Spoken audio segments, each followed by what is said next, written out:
if you're from New York or New Jersey, people have patience that's like, you have a second before they explode.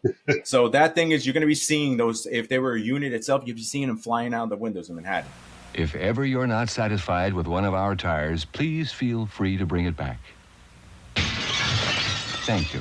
On this episode of ResiWeek, we talk Jetbuilt support bot and emerging companies at CEDIA. All this and more at this episode of ResiWeek. This is ResiWeek, episode 447, Don't Touch the Rack. Welcome to this episode of ResiWeek. This is your weekly roundup of all the latest news and stories for the residential AV industry. I'm your host, Matty Scott for AVNation.tv, and this week I'm pleased to be joined by two of my good friends. First, we have Mr. Todd Puma. He's the president of the Source Home Theater. How you doing, Todd? I'm doing well. I love being on the show with you, man, especially the guy in the middle with the bald head and the thing. She's trying to copy me. You say that? I so want to call you guys the Jersey Boys, but... Do not insult me like that. I would never do that to a New Yorker. I know better. That man right there is Mr. Mark Feinberg. He's the president of Home Theater Advisors.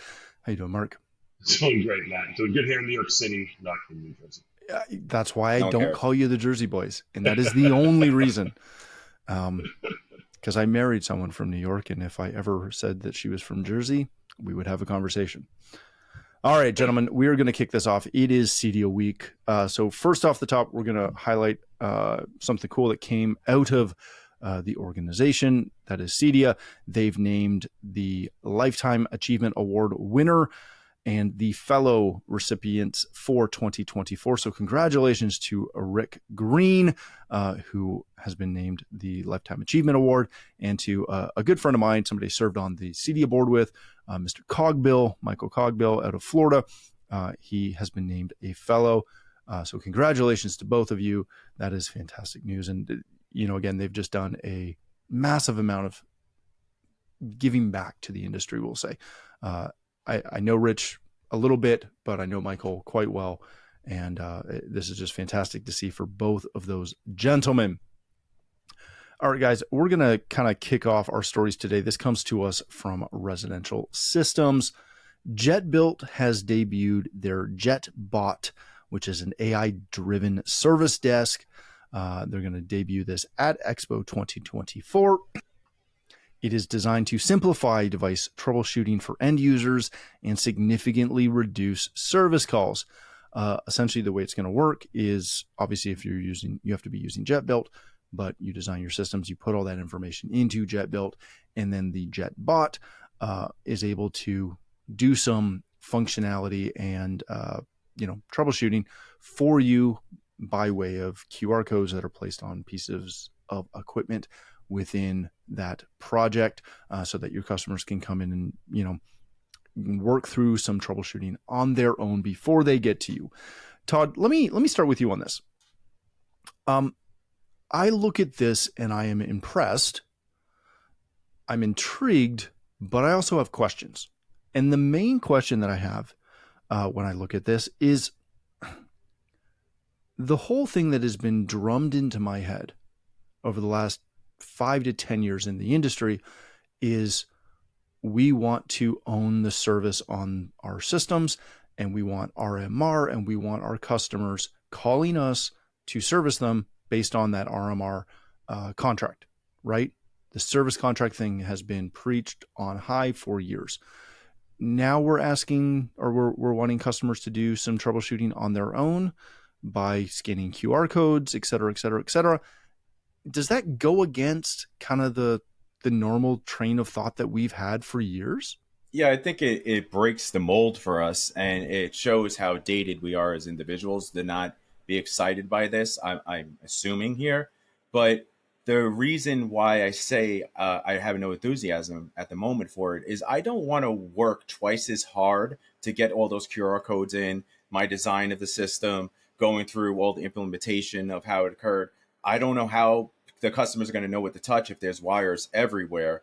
And, one thing I've taught my clients, and I believe every one of us share this, is we don't want our customers in the rack, right? We want to utilize our services and provide them with after hours services by using, tools like Bluebolt, Wattbox, Arachnus, anything pretty much provided through SnapEV Crestron, Control 4's, products to kind of service our clients without physically being there. And then when an issue does happen, it's good to have, hands on site. And the reason why I state that is sometimes even when you deal with oversea and you have the call center and they contact them after hours, these guys are extremely knowledgeable. But one thing they'll never know is how we did it, how the millions of ways of getting it done right was implemented into that, that design of a system. I also want to find out what caused the issue. What's the root cause? Is it a wiring? Is it something problematic? Did firmware get introduced that had some bugs in it? What is the reason why this occurred so I could stop it in the future? Now, with that being said, I do believe this product is excellent for the DIY client. I think it's a great solution for people who are purchasing on Amazon, going through Best Buy, and trying to build their own do-it-yourself system, including even with the networking. Because you know what? There's a lot to look up. There's a lot of information out there in order how to get things done, right? For one thing, is just myself the other day is reviewing Spotify.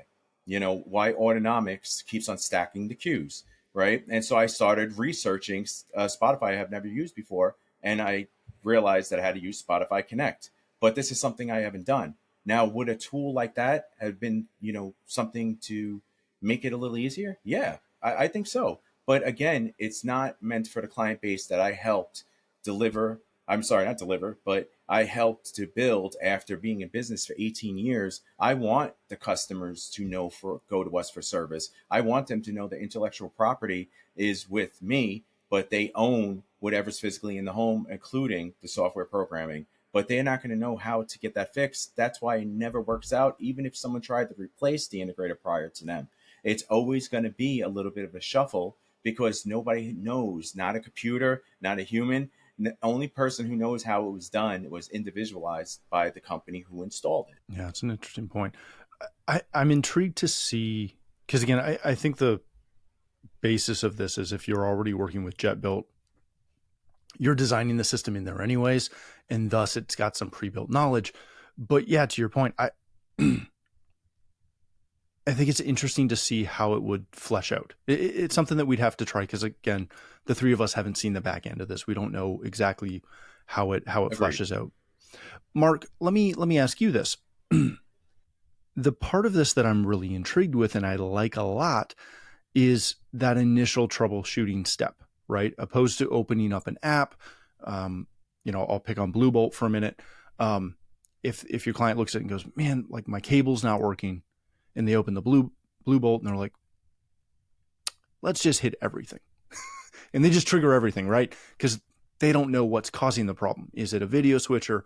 Is it the cable box? Is it whatever? And they may not want to go down that path of, trying to logically think that out of, oh, well, my Apple TV works, but my cable doesn't. It's got to be the cable.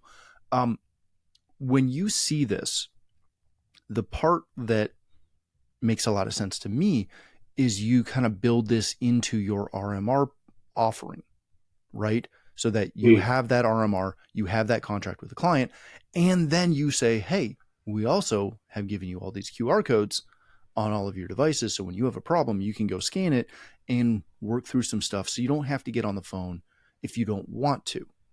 Is that, kind of the best play for this, you think? Yeah, I think you see a few benefits to it. I mean, I think you're right, Matt. You can build it into your RMR. I think clients want to be empowered. Many times we wrap up a project and the client looks at me and says, can you walk me through this rack? What is everything in here? Now, they're never going to remember because I spend, a minute naming each device and sort of what it does. But people want to know. So maybe if they have this, if it's really good, if it is tied into Jetbuilt with how you built the system and maybe your control system, so it knows how the signal flow is happening. It knows that there's, an HDMI switch in that room that's going into an HDMI extender, it's going into HDMI 2 on the TV. Then it has a little more information. It can walk the client through what to do, and they can get educated on their system through it. I think that could be a kind of cool feature for them, for those who can. Right? There's always going to be the clients who are afraid to touch the rack and are going to call us no matter what, and don't get the concept of, oh, cable works, but Apple TV doesn't, so therefore the Apple TV is locked up. Let me reboot that. I get those calls all the time, and half my time on the phone with the client is spent, asking those questions, taking them through kind of a troubleshooting tree. But if you can build this into your RMR, get some revenue out of it, especially because you're providing them with a pretty unique solution.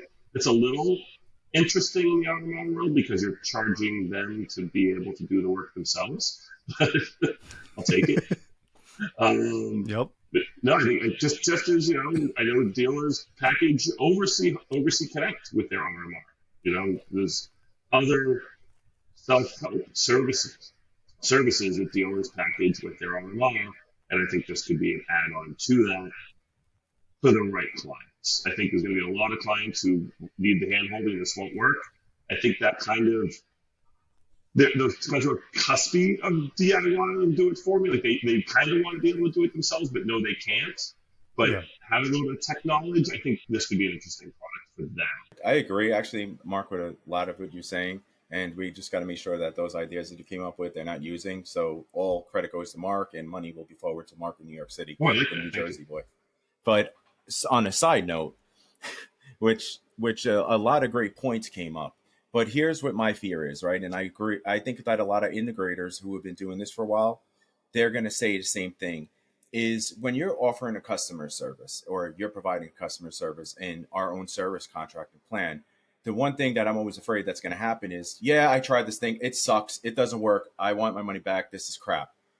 Now, with that being said, it's happened to me many times before, even with voice control. Like, not speaking of Josh AI. I don't want to touch them because they do everything right, but they're a little bit more brand oriented towards our CI business. But Alexa, Siri, all the different providers that offer voice control, like I have to tell Alexa, open the shades in the master bedroom. It won't open. You have to tell it to turn on.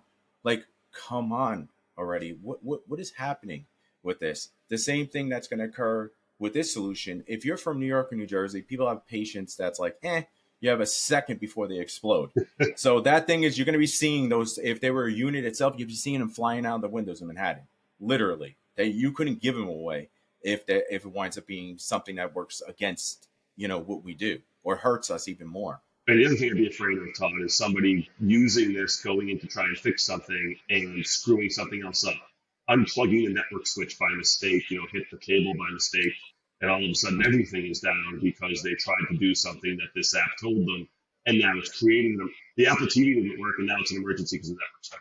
Right. Fantastic point. Even like with a VLAN, right? So say, for instance, you have a VLAN set up on certain ports. Now it says, try to port next to it. Now that's not, VLAN 3 anymore. Now it's coming into the Crestron VLAN or whatever VLAN that you're offering. So these things, it's going to have to be even smarter than every integrator put together at that point, because how is it going to know those little intricacies? And if they have the answers for this, I would love to learn about it. Well, and what we don't know, again, is we don't know to what extent it may be. It may be essentially just guiding customers through an A/B troubleshooting situation, opposed to getting into the back of the rack and pulling network switches, which is why we lock the racks, people.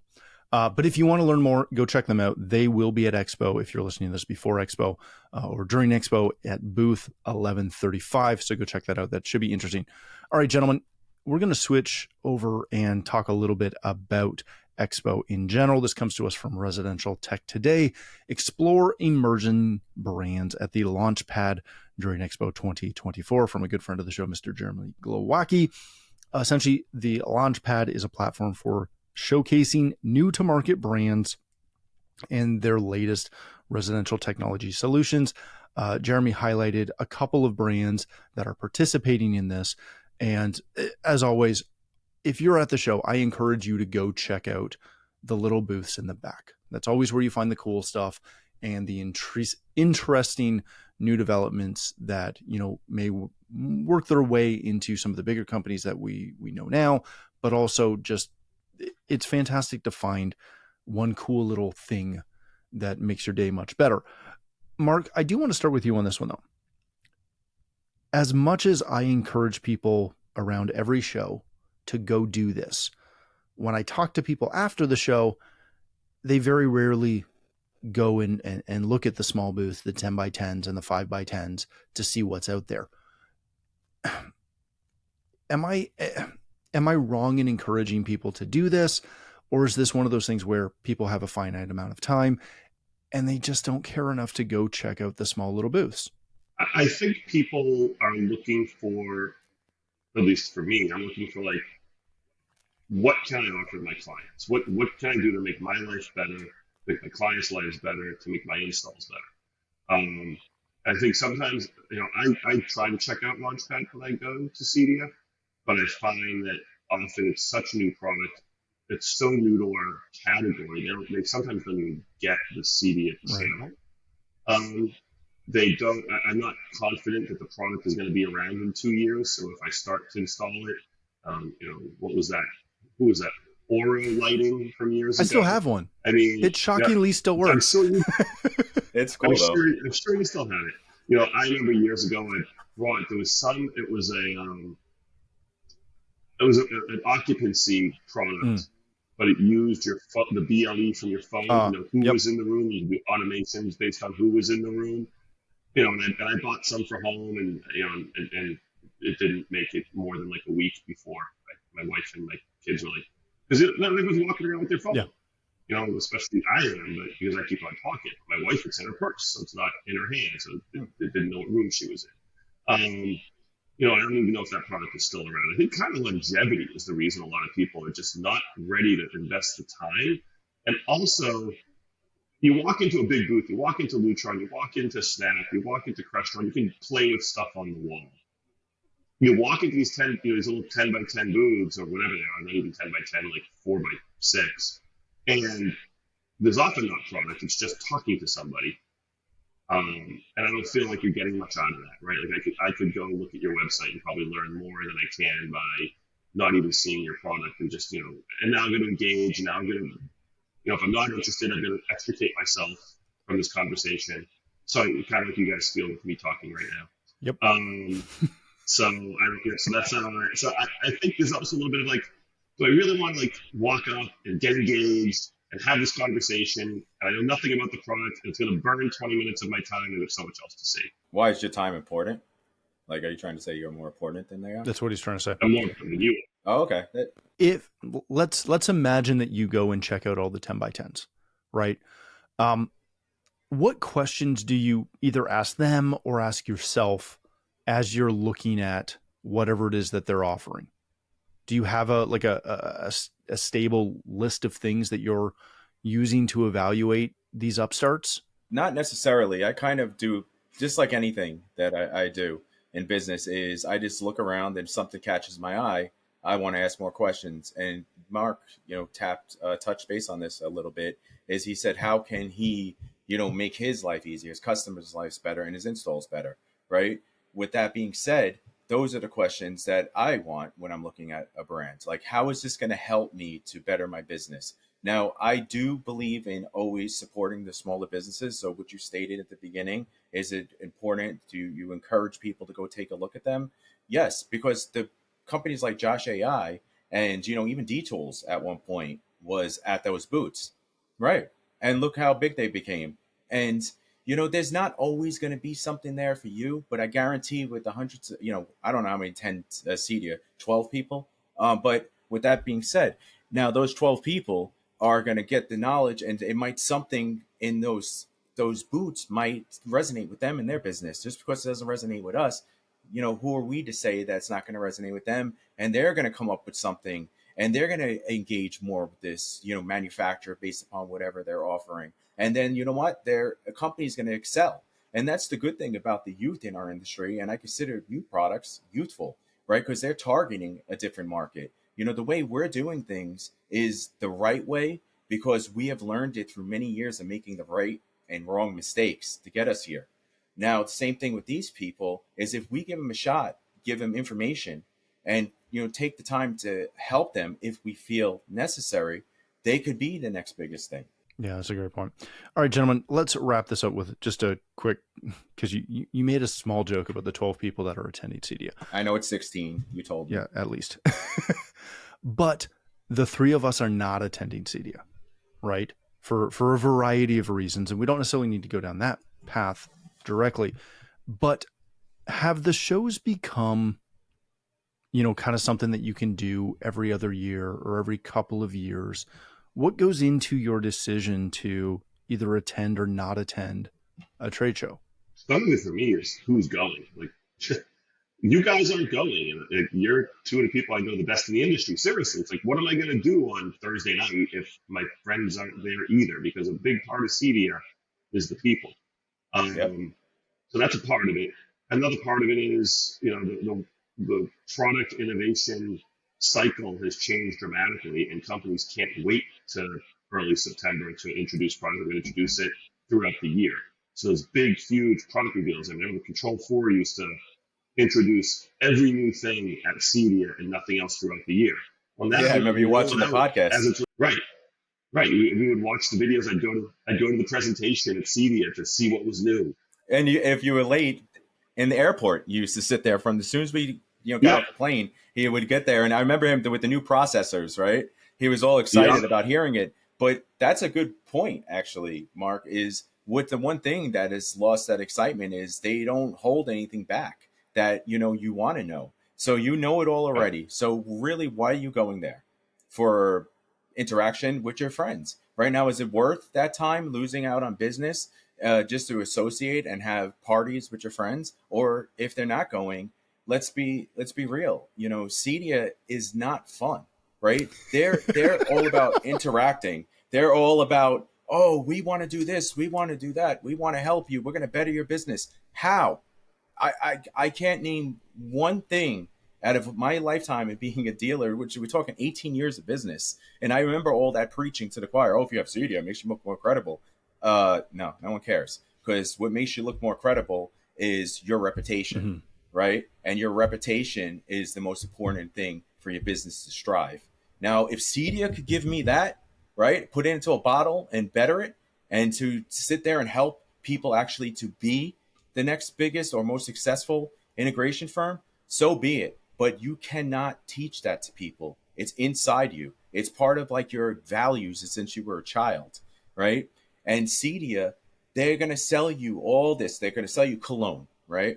Look at this in a bottle, but all you're getting is water spraying all over yourself or alcohol spraying on yourself, and all it does is burn.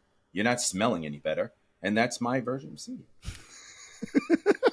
That's how I really feel, Todd. Listen, I mean, just sitting here talking, like I'm thinking, CEDIA is so much about the people, and nothing is really done to bring people together at CEDIA.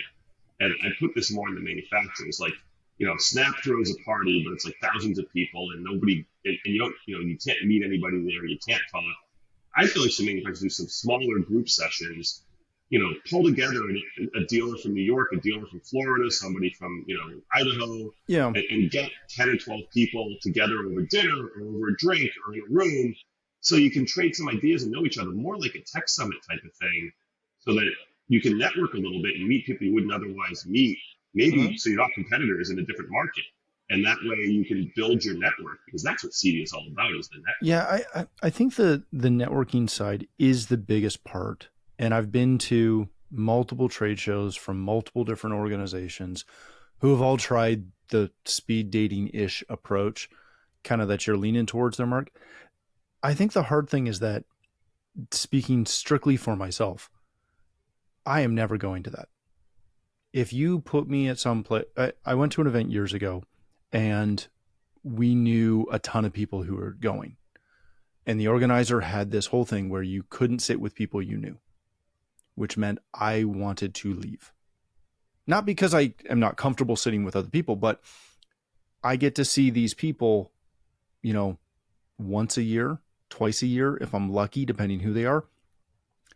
Respectfully, if I'm coming anywhere and you tell me I can't, like if the three of us were in Denver later this week after this airs, if we then got there and we went to, a networking event, and they told us, well, because Mark and Todd and Matt all know each other, they have to be in separate corners of the room so that they can meet more people. That's fantastic, because I want to meet more people, but I also want to hang out with my friends. And, Right. The best part about that is I knew Todd long before I knew Mark. Mark came along because Todd was there. And that's how I got to know Mark. And Mark's a great guy and become a really good friend, which is fantastic. And we all kind of, learn things off one another. I don't think the organized, relationship building is helpful. What I'm intrigued with is, I don't know, because I hear this story, whether it's Infocom, NAB, CES, literally all of the shows, ISE. I don't know if these show organizers know what to do to make people who aren't fully bought in show up to the shows. And I don't know if it's on them versus the manufacturers.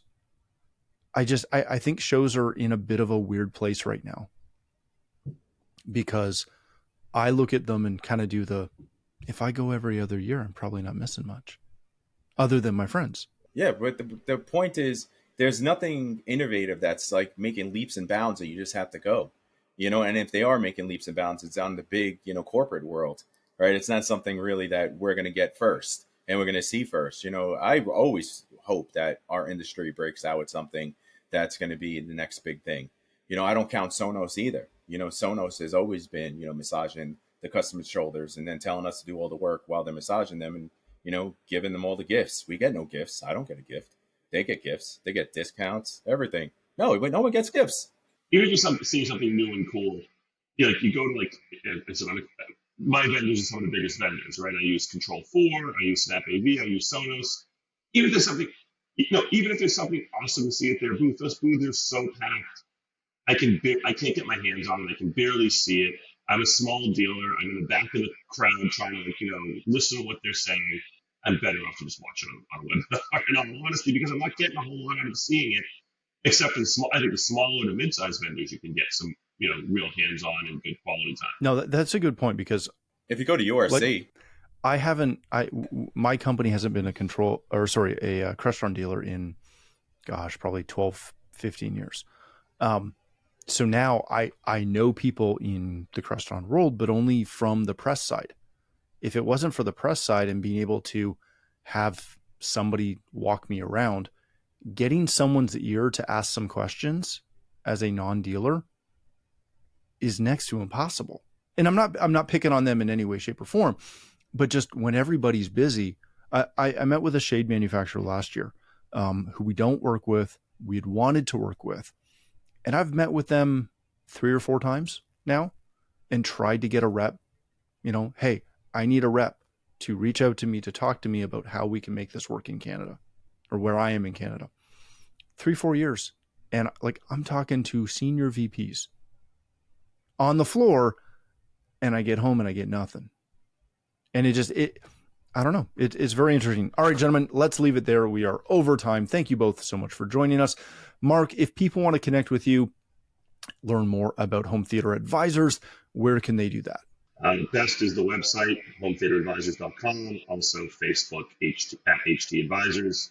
And if you want to reach out to me directly, Mark at hometheateradvisors.com. Oh, you're going to get so much hate mail. It's going to be great. Todd, if people want to connect with you, learn more about the Source Home Theater, where can they do that?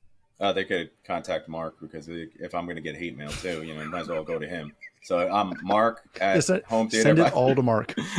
But they can reach me on my website as well. So I'm now going to filter and send it all there. Uh-oh. Hey, now. That's fantastic. All right. Thank you again for joining us. If you'd like to connect with me, you can find me on Twitter and X at Matt D. Scott, and pretty much most other social platforms. But more importantly, please visit AVNation.tv, where you'll find this show as well as a wide variety of other shows with all the verticals that we cover. When you visit the website, please take a moment to check out our supporters. We are extremely thankful for their support and ask that you check them out as well. Thanks again for watching. That's all the time we have for this episode of ResiWeek, the network for the AV industry. What are you listening to? This is AV. This is AVNation. This is AVNation.